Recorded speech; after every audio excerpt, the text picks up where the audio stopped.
మీ పిల్లలు ఫారెన్లో చదవాలనేది మీ కల? మీ కలను నిజం చేసే ఏకైక సంస్థ విదేశ్ కన్సల్ట్స్.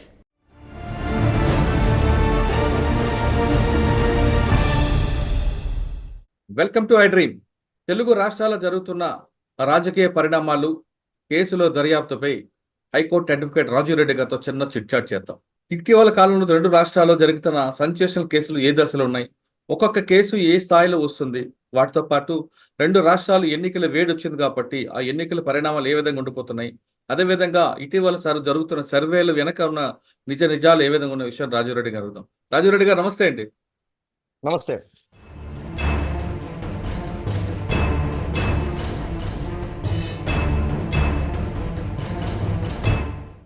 అమిత్ షా వ్యవహారంలో ఢిల్లీ పోలీసులు గాంధీ భవన్కి వచ్చారు. ఇక్కడ సోషల్ మీడియా వాళ్ళకి నోటీస్ ఇస్తూ దాన్ని రేవంత్ రెడ్డి దగ్గర నుంచి చేయించారు కాబట్టి రేవంత్ రెడ్డి మీద కూడా మేము అరెస్ట్ చేస్తామంటూ నోటీస్ తీసుకురావడం, 41 CRPs అనుకుంటా, రైట్? ఆ నోటీస్ అందుకున్న తర్వాత ఇక్కడ నుంచి లీగల్ టీం ఆల్రెడీ ఢిల్లీ పోలీసులకు వెళ్ళి, ఇప్పుడు ప్రస్తుతం ఆయన PCC అధ్యక్షుడు ప్లస్ CM కాబట్టి ఎలక్షన్ అవుతున్నాయి, కొంత టైం కావాలంటే అడిగారు. అయితే ఢిల్లీ పోలీసులు ఇచ్చిన FIRకి దాని తర్వాత తెలంగాణలో బీజేపీ అధ్యక్షుడు ప్రేమచంద్రారెడ్డి ఇచ్చిన కంప్లైంట్కి CCSలో ఇంకొక FIR అయింది. అంటే ఇది ముందా అది ముందా అని చూస్తే ప్రేమచంద్రారెడ్డి FIR ఫస్ట్ వస్తుంది, తర్వాత ఢిల్లీ పోలీసులకి రెండో FIR అవుతుంది. ఇప్పుడు రెండు FIRలు ఇష్యూ అయినా కంటెంట్ మాత్రం ఒకటే జరిగింది. ఇప్పుడు ఇందులో గాంధీ భవన్ ఢిల్లీ పోలీసులు దీంట్లో నోటీస్ ఇచ్చిన తర్వాత వీళ్ళు తీసుకెళ్తారా, లేదు ఆల్రెడీ CCS పోలీసులు నలుగురిని అరెస్ట్ చేశారు, బెయిల్ ఇచ్చారు కాబట్టి ఈ కేసు ఆ కేసు క్లోజ్ అవుతుందా? అంటే మళ్ళీ ఇదే టాపిక్, మన దగ్గర యథా రాజా తదా ప్రజ, తదా ప్రజ యథా రాజా. జనంకి అంత అవగాహన లేదు, సెన్సేషన్ కావాలి. మీడియాకి అవగాహన లేదు, ఎన్లైటన్ చేయట్లేదు. దీనిపైన నేను 3-4 రోజుల నుంచి కొన్ని మీడియాలో చూస్తున్నాను, కొన్ని సోషల్ మీడియాలో చూస్తున్నాను. డి అంటే డి, ఒక సెక్షన్ మీడియా అదిగో బీజేపీ అమిత్ షాతో పెట్టుకున్నాడు, వచ్చింది రేవంత్ రెడ్డి గారి జుట్టు పెట్టుకొని పట్టుకొని పోవడమే అయిపోయిందని. ఇంకో సెక్షన్ మీడియా రేవంత్ రెడ్డి గారి హీరోయిజం, డి అంటే డి అంటున్నాడు, అమిత్ షాని రా అంటే రా అంటున్నాడు అని. ఐ థింక్ జర్నలిస్ట్ సాయి గారు అనుకుంటా, ఆయన విశ్లేషణ బాగానే చేసుకుంటాడు, కానీ ఆయనకు 2-3 ఇన్నెట్ వీక్నెస్లు ఉన్నాయన్నమాట, పర్సనల్ బయాస్. ఒకటి బీజేపీ పార్టీ, రెండోది అపారమైన దేశభక్తి. అంటే ఆయన కన్ఫ్యూజ్ అవుతున్నాడు, దేశభక్తి వేరు, అపారమైన దేశభక్తి వేరు. ప్రభుత్వం బీజేపీ ప్రభుత్వం మీద భక్తిని ఆయన దేశభక్తి అనుకుంటుంటాం. కన్ఫ్యూజన్. రేవంత్ రెడ్డి చాలా తప్పు చేస్తున్నాడు, అమిత్ షాని కిలికేస్తున్నాడు. ఇది హైదరాబాద్ CCS లో కేసు పెట్టించి హైదరాబాద్ CCS పోలీసులతో అరెస్ట్ చేయించి ఢిల్లీ పోలీసులకు దొరకకుండా చేస్తున్నాడు అని అమిత్ షా తోటి పెట్టుకుంటున్నాడు, మంచిది కాదని ఆయన ఇచ్చాడు. అది శుద్ధ తప్పు. మినిమం అవగాహన ఉండాలి. 100 FIRలు జరుగుతాయండి, ఎవరి ఇన్వెస్టిగేషన్ వారిదే. మనం చూసాం కదండి, ఒక కేసు నుంచి ఇంకో కేసులో రిమాండ్లో తీసుకుంటుంటారు.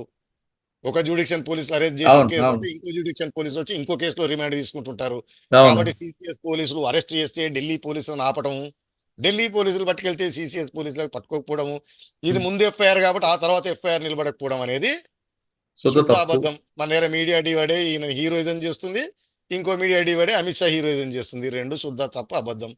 దీనితో రేవంత్ రెడ్డి గారు ప్రెస్ కాన్ఫరెన్స్ పెట్టి నా మీద కేసు పెడతాడా, నన్ను అరెస్ట్ చేస్తాడా చూసుకుందాం రా అని అన్నట్టున్నాడు. అయ్యా మళ్ళా చెప్తున్నా, రేవంత్ రెడ్డి గారికి ఇచ్చిన నోటీస్ 160 నోటీస్ అండి. ఆయన ముద్ద అనట్లేదు, ఆయన నేరగాడు అనట్లేదు, ఆయన అక్యూజ్డ్ అనట్లేదు. ఒక వీడియో ట్వీట్ అయింది, ఎడిట్ చేయబడి అమిత్ షా గారిది. మీరు ఆ వీడియోని రీట్వీట్ చేశారు, లేకపోతే అది పెట్టుకొని ఎక్కడో పబ్లిక్ మీటింగ్ లో మాట్లాడారు. దానిపైన మీకేమన్నా ఇన్ఫర్మేషన్ ఉంటే మాకు చెప్పండి, మీరు ఎక్కడ చూశారు, మీకు ఎక్కడి నుంచి వచ్చింది అనేది మాత్రమే నోటీస్. కాబట్టి రేవంత్ రెడ్డి గారు అక్యూజ్డ్ కాదు, ముద్దాయి కాదు, నేరగాడు కాదు అనలేదు. మీరు ఇప్పుడు దొంగతనం జరిగిందండి, మీరు జుబ్లీ చెక్ పోస్ట్ మీద నిలబడున్నారు, టీ దాగి కిల్లి వేసుకున్నారు చెక్ పోస్ట్ పైన, అక్కడ ఒక యాక్సిడెంట్ ఏదో జరిగింది, మీరు చెప్పారు, పోలీసు వారు మీకు నోటీస్ ఇస్తారు, దాని గురించి నువ్వేం చూసే చెప్పమను అని. ఇక్కడ రేవంత్ రెడ్డి గారికి 160 నోటీస్ కూడా అప్పనంగా ఇవ్వలేదు, వితౌట్ ఎనీ రీజన్.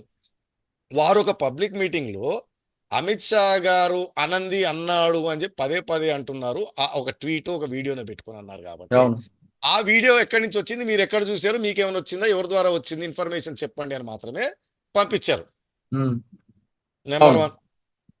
సో ఇక్కడ అమిత్ షా ఢీ, రేవంత్ రెడ్డి ఢీ, ఏమంటారు, ఆర్మ్ రెస్లింగ్, గ్రీక్ స్టైల్ కుస్తీ, హర్యానా స్టైల్ కుస్తీ, దంగల్ గింగల్ ఏమీ లేవు.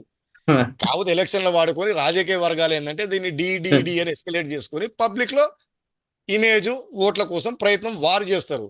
బాధాకరం ఏంటంటే వారి ప్రొఫెషన్ అది కాబట్టి రాజకీయ నాయకులు రేవంత్ రెడ్డి గారు, అమిత్ షా గారు, బండి సంజయ్ గారు చేస్తే అర్థం పర్థం ఉందండి. మీడియా కూడా అసలు దాంట్లో అతనికి ఇచ్చింది విట్నెస్ నోటీసా, అక్యూజ్ నోటీసా అనేది లేకుండా బ్రేకింగ్ న్యూస్, గాంధీ భవన్ చేరుకున్న ఢిల్లీ పోలీస్, బ్రేకింగ్ న్యూస్ ముఖ్యమంత్రి అంటే ఇక సంఖ్యలు గింకెళ్ళు వ్యాను మనకి సర్దార్ పాపారాయుళ్ళు ఇంటూ సంఖ్యలు వేస్తారు చూడండి, ఇంటూ సంఖ్యలు అంటాం మేము వాటిని, అవును. డామ్ అని ఈడ్చుకొని పోవడం అన్నట్టు ఇక్కడ బిల్డప్. ఏది minute to minute breaking news. Afzal Gandhi Ganj Bhavan లో ఏం జరుగుతుందో ప్రతి అదే నిమిషం. అదే నాంపల్లి దాటిన ఢిల్లీ పోలీసు, అఫ్జల్ గంజ్ దాకా చేరిన ఢిల్లీ పోలీసు, అక్కడ ట్రాఫిక్ జామ్ లో ఆగారు, క్లియరెన్స్ కోసం ఎదురు చూస్తున్నారు. మీరు ఏందండి మరి అతనికి ఇచ్చింది విట్నెస్ నోటీసు, ఉమ్, ఉన్న విషయం చెప్పాలి. దీంట్లో ఇంకో తమాషకరమైన విషయం చెప్పమంటారా? ఉమ్, సిసిఎస్ పోలీసులు అదుపులో తీసుకున్నారు, ఇంటరాగేట్ చేస్తున్నారు సిసిఎస్ పోలీసులు అని. ఓ నాయనో, దాంట్లో పెట్టిన సెక్షన్లన్నీ నేను డెప్త్ గా చూడలే కానీ నాకున్న అవగాహన ప్రకారం బెయిలబుల్ సెక్షన్లు. వాటిలలో అదుపులో తీసుకోవడాలు, ఇంట్రాగేషన్లు, వాయించడాలు ఉండవు. నాకు తెలిసి 153, 153A, 66 ఒకటి. 465, 469, 171G red with information technology act, అవును. ఇవన్నీ మైనర్ నేరాలు. రెండోది, ఈ సెక్షన్ ఏది నిలబడే సెక్షన్ కాదు. ఓకే. ఇక్కడ మరి చెప్తా అండి, 153 ఏంటంటే వర్గాల మధ్యలో, కులాల చిచ్చు మధ్యలో, పెట్టడం. జాతుల మధ్యలో చిచ్చు పెట్టి రైటింగ్ మొదలు పెట్టించడం. ఉమ్, నేను ఇక్కడ కూర్చొని ఒక సామాజిక వర్గం అంతా అవలాగాలంటే కేసు నిలబడదండి. చిచ్చు ఎలా పెట్టగలగాలంటే, ఫర్ ఎగ్జాంపుల్ మనకేదో బొంబాయి సినిమాలో చూపెడతారు, హిందూ ముస్లిం చేయడానికి పందిని మసీదులోకి తోలటము, అవును. గుడి ముందు ఆవును కోయటము, దాంతో ఇమీడియట్ గా ఇన్సైట్ అయ్యి ఆ వర్గాలు అల్లర్లకు దిగటం, ఉమ్, అల్జడి గురి. అంతే తప్పిస్తే నేను ఇక్కడ కూర్చొని ఇప్పుడు మనకు ఆయన ఎవరో పంచ్ ప్రభాకర్ లేకపోతే ఆయన వస్తాడు, ఒక సామాజిక వర్గాన్ని తిడుతుంటాడు, ఇంకో ఛానల్లో ఇంకొక ఆయన వచ్చి ఓ సామాజిక వర్గాన్ని తిడుతుంటాడు.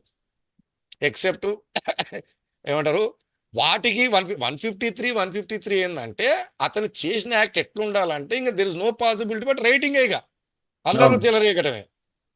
అంతే ఇప్పుడు మనం ఉంటామండి, ఉత్తర భారతీయులు ద్రోహం చేస్తున్నారు దక్షిణ భారతదేశానికి, మేము పన్నులు కష్టపడి కడుతుంటే అంతా దోచుకున్నారంటే ఇది వర్గాల మధ్యలో పూరే కదండి, అవును. చిత్తే కదా. ఉమ్, కానీ ఇది 153 దీనికి వర్తించదు. మీరు చేసిన పని ఆరు మీరు చేసిన వ్యాఖ్యలకి ఇమీడియట్ పాసిబిలిటీ ఆఫ్ రైటింగ్ చెల్లరేయడం. ఇప్పుడు ఆయన లగడపాటి రాజగోపాలు తెలంగాణ అంతా పరిగెత్తాడు పోలీసులు చేసి చేస్తుంటే, అవును. ఏ సమాఖ్య అని, ఉమ్, అది వర్గాల మధ్యలో చిచ్చే కదండి. ఉమ్, అయితే నేను ఇప్పుడు జమా మసీదు, మక్కా మసీదు శుక్రవారం పూట ప్రార్థనలు జరుగుతున్నప్పుడు నేను ఆవేశంగా పోయి అక్కడ ఓ మైక్ పట్టుకొని ముస్లింలను చెలరేగి తిడుతూ మొహమ్మద్ ప్రవక్త ఆయనను కూడా బండబూతులు తిట్టడం మొదలు పెట్టాను అనుకోండి, అప్పుడు 153A. అమిత్ షా గారు రిజర్వేషన్ రద్దు చేస్తారని ఒక ఫేక్ వీడియోతో అనడం 153A వర్తించదు. ఇది పోయిన తర్వాత ఎడిటింగ్, మార్ఫింగ్ పంచాయతీ, కాస్త కొంతమంది డీప్ ఫేక్ అంటున్నారు, అంటే మనకు పదాలు తెలుసు కాబట్టి వేసేయడమే. అది డీప్ ఫేక్ ఎందుకండి, ఎడిటింగ్ చేసింది, మార్ఫింగ్ కొంతమంది. సరే ఏదేమైనా 465, 469 పెట్టారు, దాని అర్థం 465 ఫోర్జరీ, ఉమ్, ట్యాంపర్ చేయడం. ఉమ్, 469 ఫోర్జరీ, దాంట్లో ఫోర్జరీ ఏం లేదండి, ఎడిటింగే. ఫోర్జరీ అంటే మీలాగా నేను యాక్టింగ్ చేయడము, మీ సంతకాలు నేను చేయటము, అవును. బ్యాంకుకి వెళ్ళి నేనే మురళీ గారు అని మీ సంతకం పెట్టి డబ్బులు కొట్టడం, అది ఫోర్జరీ అయితే తప్పిస్తే ఉమ్, వీడియో ఎడిటింగ్ ఫోర్జరీ కాదు. ఇంకెటొచ్చి 171G పెట్టారు. ఇదేంటిదంటే తప్పుడు సమాచారం ద్వారా ఓట్లను ఇన్ఫ్లుయెన్స్ చేసే సెక్షన్ అనేది అది. అది దీనికి అప్లికబుల్ కాదు. ఒకవేళ అప్లికబుల్ అయినా ఎలక్షన్ అఫెన్స్ చట్టం రిటర్నింగ్ ఆఫీసర్ కంప్లైంట్ ఇస్తేనే, ministry of home affairs, Amit Shah గారు, రేవంత్ రెడ్డి గారు ఇస్తే కుదరదు. ఇక ఎడిటింగ్ చేశారు కాబట్టి ఇన్ఫర్మేషన్ టెక్నాలజీ యాక్ట్ అని ఒక సెక్షన్ పెట్టారు 66. ఇది కూడా 3 ఏళ్ల లోపల 66A ఎప్పుడు వస్తాయంటే దాన్ని ఐడెంటిటీ థెఫ్ట్ అంటారండి. అచ్చా. నేను చెప్పేది ఇంపర్సనేషన్, ఫోర్జరీ. ఇన్ఫర్మేషన్ టెక్నాలజీ వాడుకోవడం ఏంటంటే హ్యాకింగ్ చేసి మీ పాస్వర్డ్లు నేను గుట్టేశాను, మీ యూజర్ నేమ్లో గుట్టేశాను, ఆర్ ఏదో విధంగా తెలుసుకున్నాను నేను, దాన్ని వాడి ఏదైనా నేరం చేస్తే 66C. వీడియోని ఎడిటింగ్ చేస్తే 66C రాదండి, అచ్చా. ఇంపర్సనేషన్ అంటారు. 66C ఏంటంటే ఒకరి ఐడెంటిటీని ఇల్లీగల్ గా తస్కరించి లేదా వాడి ఏదైనా నేరం పాల్పడితే 66C. ఓకే సార్, అంటే ఇన్ని ఢిల్లీ సెక్షన్లు తెలిసిన తర్వాత కూడా మరి ఇక్కడ నుంచి ఒక టీం వెళ్ళి మాకు కొంత టైం కావాలని ఎందుకు అడిగారండి? అసలు ఈ కేసే అంటే లేదు అని. 160 నోటీస్ కదండి, ఆహా. 7 రోజుల్లోనూ 10 రోజుల్లోనూ 4 రోజుల్లోనూ టైం ఇస్తారు. దాంట్లో లీగలు హక్కు కూడా నోటీస్ ఇచ్చిన వ్యక్తి టైం అడగొచ్చు. నాయన నేను కొద్దిగా బిజీ ఉన్నా, పని మీద ఉన్నా, లేకపోతే మీరు ఇన్ఫర్మేషన్ సేకరించడానికి సమయం పడుతుంది, ఉమ్, అయిన తర్వాత ఇస్తాను. ఇక్కడ రేవంత్ రెడ్డి గారు వారేమో పొలిటికల్ గా వాడుకుంటున్నారు. అవును. అది వాడుకోవడం ఒక లెవెల్ ఎక్కువ, అది కూడా తప్పు అంట. పోనీ ఇంకా మన ప్రకారం పొలిటికల్ లీడర్ వాడుకుంటే తప్పు లేదు. నేను అనేది మీడియా మిత్రులు, ఎన్లైటెండ్ ఉమ్, జ్ఞానులు, విజ్ఞానులు బ్రిటిష్ ఛానళ్లలో, అమెరికన్ ఛానల్లో కూర్చున్నట్టు మన ఇండియా ఎండలకి టై సూట్ వేసుకొని కూర్చుంటారు. ఉమ్, రీడింగ్ గ్లాసులు పెడతారు, వాటిని ఇలా ఇలా అంటుంటారు, ఉమ్, చించి చెప్పేస్తుంటారు. కనీసం ఆ సెక్షన్ లేదు, గూగుల్ కొడితే తెలుస్తుందండి. పాతకాలంలో పుస్తకాలు చదవాల్సి వచ్చేది లైబ్రరీకి పోయి. ఉమ్, అది 160, అది 41 కాదు. ఇంకా స్ట్రేంజ్, మన పోలీసులు కూడా మన ఇండియాలో అత్యుత్సాహం అనమాట. పాలక వర్గాల్ని ప్రాపకం కోసం ఎగిరి ఎగిరి, అంటే ఫర్ ఎగ్జాంపుల్ చెప్తా, ఈ మధ్యన లండన్లో పాలస్తీనాకు సపోర్ట్గా ధర్నాలు చేశారు. ఆ చేసే గ్రూపులు లండన్ పోలీస్ కమిషనర్ గారికి అర్జీ పెట్టుకున్నాయి, పర్మిషన్ కోసం అప్లికేషన్ పెట్టుకున్నాయి. ఆయన పర్మిషన్ ఇచ్చాడు. ఈ ఇచ్చిన విషయం తెలిసి హోమ్ మినిస్టర్ గారు మీడియాలో తప్పు చేశాడు పోలీస్ కమిషనర్, ఇచ్చుండాల్సింది కాదు అంది. దానిపైన ఇక్కడ తన్ని తగిలేశారు హోమ్ మినిస్టర్ని. ఉమ్, ఏమనంటే ఎవరికి పర్మిషన్ ఇవ్వాలి ఇవ్వద్దు అనేది పోలీస్ వారి అథారిటీ, అది ఉమ్, ఆపరేషనల్ డిసిషన్ అంటారు.